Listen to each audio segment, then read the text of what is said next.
Olá, sejam bem-vindos. Eu sou o professor Cido, trabalho com filosofia e hoje eu quero tratar aqui com vocês sobre os períodos históricos da Grécia Antiga.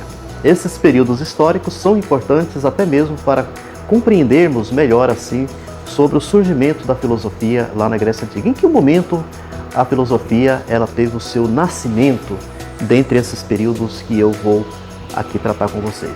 Primeiramente, eu queria pedir que quem ainda não se inscreveu, que se inscreva aqui no canal, que dê o seu joinha.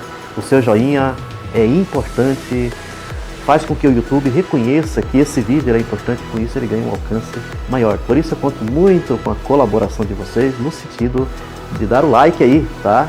E aí vocês vão estar contribuindo aqui com o trabalho que a gente vem desenvolvendo.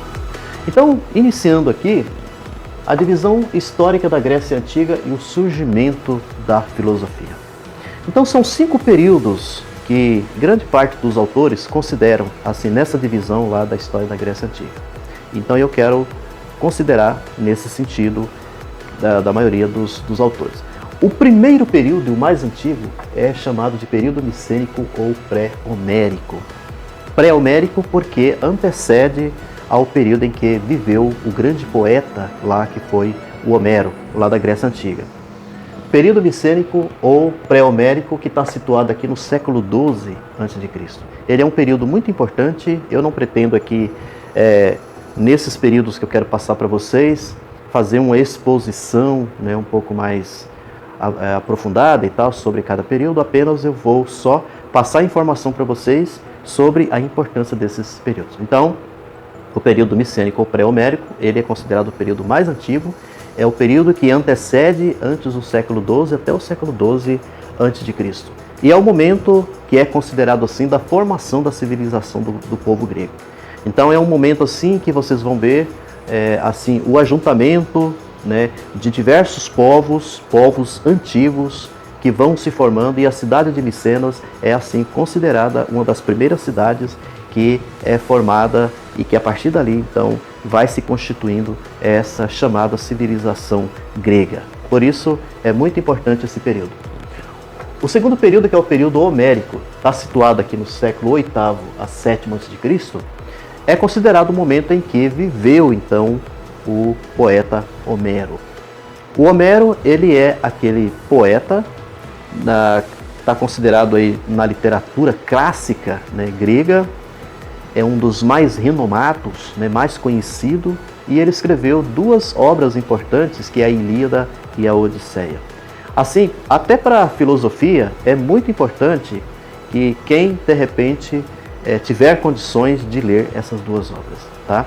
Porque essas 2 obras, elas vão assim estar presentes nessas 2 obras por excelência aquilo que nós chamamos de mitologia, Ou seja, a questão da mitologia ela está muito presente de modo especial nessas 2 obras. A Ilíada, que vai tratar assim, principalmente da guerra de Troia entre os gregos e os troianos, e depois a Odisseia, que já vai tratar mais dessa viagem de Ulisses, de retorno de Ulisses à sua terra natal, que é a Ítaca.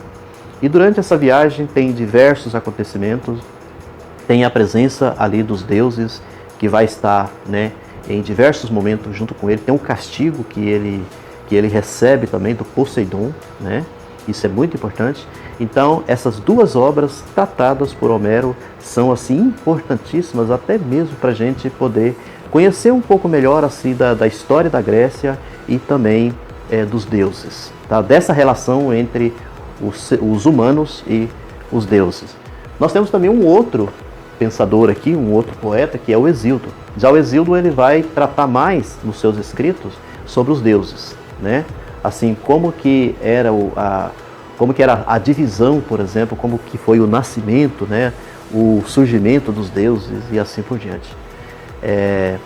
Ele tem a obra dele, a Teogonia, aonde se centra mais assim o conhecimento desses deuses. Então, o Hesíodo também é muito importante para tomarmos assim um conhecimento como que era esse entendimento, essa crença nos deuses, porque a Grécia Antiga, desse período, ela é politeísta e não monoteísta. Isso é importante, tá?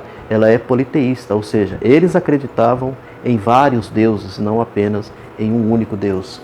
Passando esse período, nós temos o terceiro, que é o período arcaico, está situado aqui no século VII ao século VI, né, antes de Cristo. Esse período é considerado assim aonde nós temos o nascimento, o surgimento em si da filosofia, né?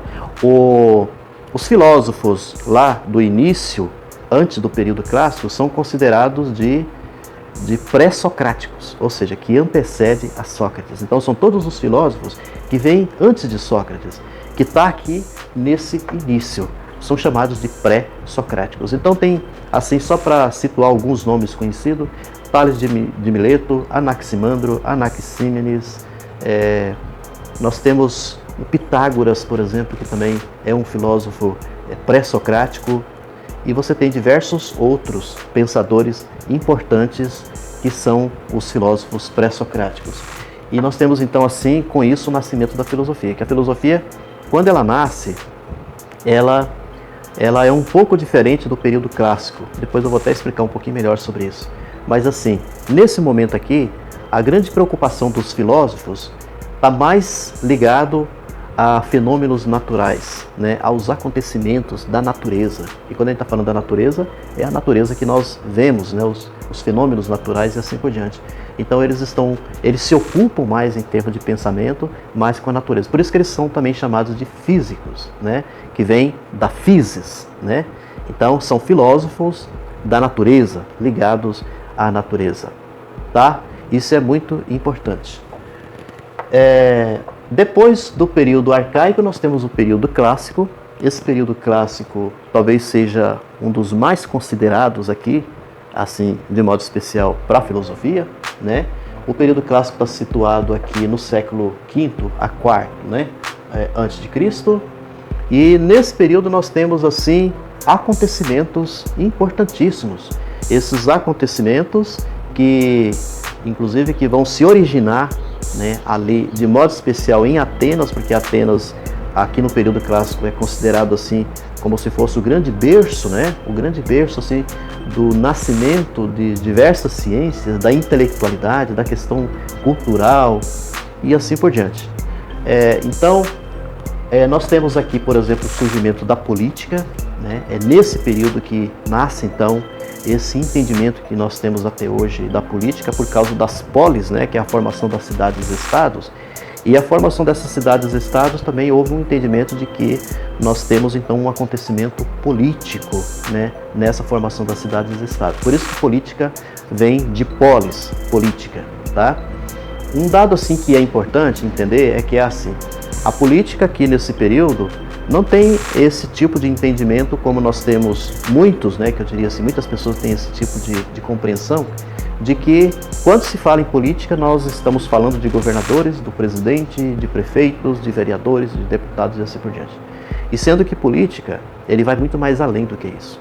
O tipo de compreensão que os gregos já tinham aqui nesse começo é que política pertence a todos nós, até porque nós somos seres políticos. A frase de Aristóteles, que o homem, né, o ser humano, é um animal político, diz tudo. Então, por natureza, nós somos seres políticos, até porque nós somos seres sociais. Nós somos seres que, num certo sentido, nós temos a tendência de conviver, de se relacionar com os demais. Então, o fato de nós nos relacionarmos com as outras pessoas, isso já é um acontecimento político. Então a política ela está acontecendo em todos os momentos da nossa vida. Então esse é um tipo de entendimento importante. Temos aqui também o nascimento da democracia. A palavra demos, que é o povo, né? A cracia, que é o governo, então seria um governo do povo, ou aquele tipo de entendimento de que o poder emana do povo.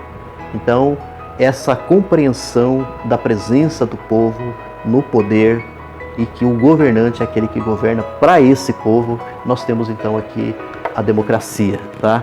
Isso é importante, apesar de que naquele período, se a gente falasse em termos democrático, não era tão democrático assim, porque você tinha uma divisão social muito complicada naquela época, né? Onde você tinha uma casta social de pessoas mais privilegiadas E a Grécia Antiga tem a presença dos escravos, esses escravos que não participam de nada, né? Eles não têm tantos direitos, infelizmente, e aonde as mulheres também não tinham direitos e também não participavam como os homens. Por isso, então, nós temos aqui a presença do cidadão, que o cidadão, em termos conceituais, se a gente pegar em Aristóteles, é muito bonito, teoricamente falando, é muito interessante nesse entendimento de cidadão, mas na prática, como eu já acabei de dizer, havia um entendimento de que cidadão fazia parte dessa casta, desse povo mais privilegiado. Então você tinha lá os homens livres, né, que nem todos tinham essa condição de ser homens livres, né? Então você tinha uma parcela da sociedade que fazia parte, né, que tinha mais condições e assim por diante, enquanto uma grande parcela não tinha esse tipo de coisa. Então o cidadão, o teatro, que é um acontecimento importante, né, ali da Grécia Antiga, com as tragédias, né, as chamadas tragédias gregas, você tem assim importantes escritores, tá, do teatro e grandes autores muito conhecidos. Sófocles, por exemplo, é um desse grande, né, ali da Grécia Antiga, com o Édipo Rei, e você tem uma série de outros também teatros que peças, né, de tragédias lá daquele período. A escultura, que também foi assim, se desenvolveu muito nesse período. A questão do direito, né, o direito aqui com os códigos, com a escrita da lei, essa coisa toda, com grandes governantes ali daquele período. Só para citar um exemplo, do Solon, do Drácon, né, que foram assim governantes ali de Atenas, importantíssimo, e que deu então assim muita base de sustentação para que surgisse então a lei escrita, né, os chamados códigos, né, que nós já conhecemos hoje. Tá, e então nós temos aqui os filósofos, né, do período clássico, que são os sofistas, né? Esses filósofos são muito importantes aqui do período clássico. Os sofistas, Sócrates, Platão e Aristóteles. São os mais conhecidos, né?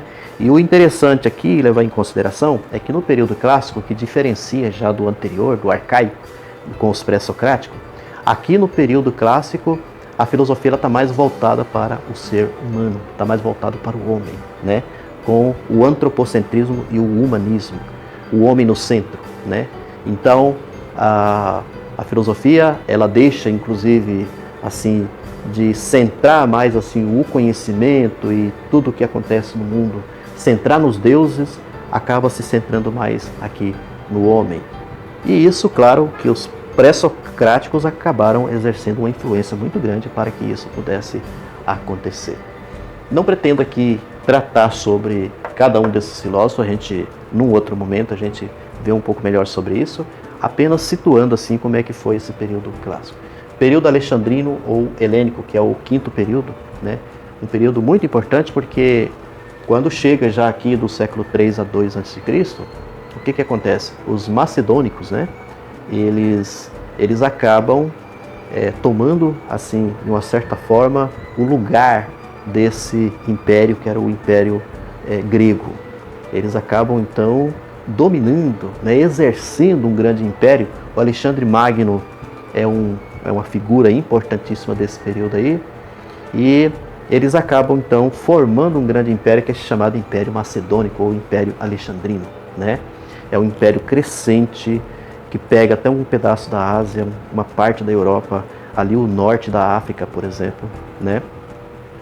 E o Alexandre Magno, ele acaba, né, até fundando uma cidade lá no Egito, que é chamado a cidade alexandrina, né?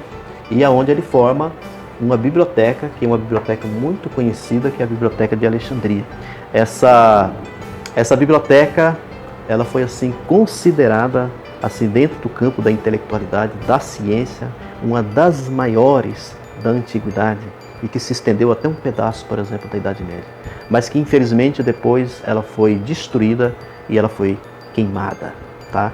Isso foi a grande, vamos dizer, uma das maiores tragédias, talvez, que já aconteceu. Então, importantes obras, escritos antigos se perderam, por exemplo, nessa biblioteca. Algumas coisas foram salvas, mas uma boa parte se perdeu. Isso que eu tinha de passar aqui hoje para vocês. Eu agradeço muito a atenção de vocês, conto muito com a colaboração de vocês e acompanhe aí os próximos vídeos que eu pretendo trabalhar aqui no canal. Obrigado e até a próxima.